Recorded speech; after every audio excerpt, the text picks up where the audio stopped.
अ, इसके बाद जिस तरह हमने हाइपरटेंशन की बात की, उसके बाद जो हाइपरटेंशन की डेफिनेशन है वो ये है कि सिस्टोलिक ब्लड प्रेशर 90 और डायस्टोलिक ब्लड प्रेशर 60 से अगर कम हो, लेस देन 90 एंड 60, तो उसको हम हाइपरटेंशन कहते हैं। इसके बाद एक बहुत इम्पोर्टेंट कॉन्सेप्ट है कि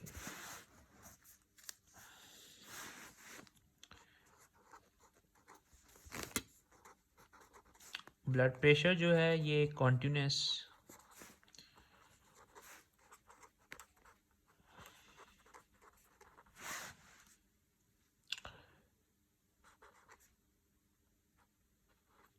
डिस्ट्रीब्यूटिव वैल्यू है, ठीक है। इस लाइन का मतलब ये है कि सपोज़ करें अगर मैं किसी इलाके में जाता हूँ, किसी सिटी में जाता हूँ और वहाँ की पॉपुलेशन को स्टडी करता हूँ, स्पेसिफ़िकली वहाँ के मेल्स को, वाई एक्सिस पे मैं नंबर ऑफ़ मेल्स जो है वो प्लॉट कर देता हूँ 20, 40, 60, 80, और एक्स एक्सिस पे आप सिस्टोलिक ब्लड प्रेशर प्लॉट कर दें या डायस्टोलिक ब्लड प्रेशर प्लॉट कर दें 120, 100, 90, सॉरी 80, यहाँ पे 140 और 160, तो मुझे पता चलेगा कि जो ज़्यादा मेरे पास ग्रुप आएगा, एक तो मेरे पास जो कर्व ऑब्टेन होगी इसको कहते हैं बेल शेप्ड कर्व, ठीक है। इसका मतलब ये है कि जो मेरे पास यहाँ पे ग्रुप्स बन गए हैं, मतलब कि एक वो ग्रुप है जिसका जो है ब्लड प्रेशर जो है वो 80 में है, एक वो ग्रुप है जिसका ब्लड प्रेशर जो है वो 100 में है। लेकिन मैं ये देखूंगा जो मेजॉरिटी ऑफ मेल्स हैं उनका जो ब्लड प्रेशर है वो 120 के है। ये तो हम और कोई एक ऐसा ग्रुप भी है, सपोज़ करें हम अ, जिसका जो ब्लड प्रेशर है वो 130 से लेके 140 तक है। अब ये वो वाला ग्रुप है जो कि अमेरिकन हार्ट एसोसिएशन के मुताबिक हाइपरटेंसिव है,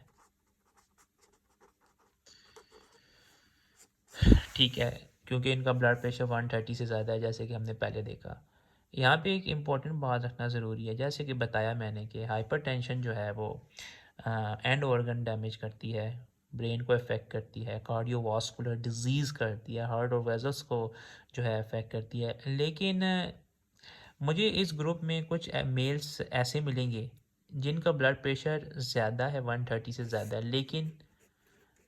उनको कोई कार्डियोवास्कुलर डिजीज़ नहीं है। वो बेहतरीन अपना लाइफस्टाइल जी रहे हैं जिस तरह बाकी सारे जी रहे हैं, ठीक है। और एक ग्रुप मुझे ऐसा मिलता है जिसका ब्लड प्रेशर 130 से ज़्यादा है और उसको कार्डियोवास्कुलर डिजीज़ है, ठीक है, उसको मायोकार्डियल इन्फाक्शन हो गया है और ये जो है नॉर्मल है। बात करने का मकसद ये है कि आज तक कोई ऐसी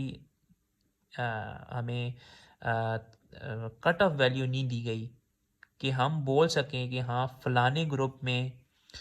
अगर इतना ब्लड प्रेशर होगा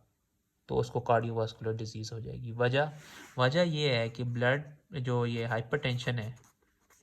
ये एक मल्टी फैक्टोरियल डिजीज़ है।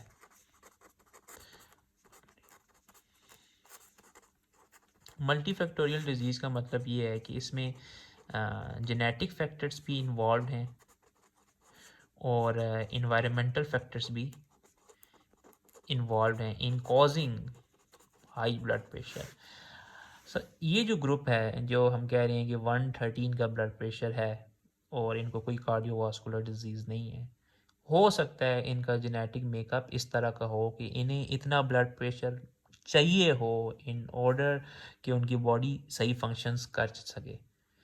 इसीलिए हम कुछ कह नहीं सकते कि यार इस ग्रुप में कार्डियोवास्कुलर डिजीज़ के मतलब ग्रुप तो एक ही है, ग्रुप तो एक ही है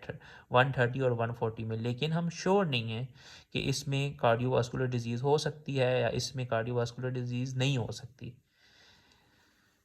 बात करने का ये है, लेकिन अगर हम एवरेज की बात करें, क्योंकि हम हमेशा एवरेज की बात करते हैं, तो ज़्यादा जो ज़्यादा ग्रुप के जो ज़्यादा मतलब इस जो ग्रुप हमने लिया है उसमें ज़्यादा जो मेल्स हैं वो उनका जो ब्लड प्रेशर है वो 120 के। हाँ, अगर इनका ब्लड प्रेशर मतलब कि 130 तक चला जाता है, एलिवेट हो जाता है, ठीक है, तो इनमें कार्डियोवास्कुलर डिजीज़ रिस्क ज़्यादा होता है, मेजॉरिटी में देखा गया है, ठीक है। अब इसके बाद हमारे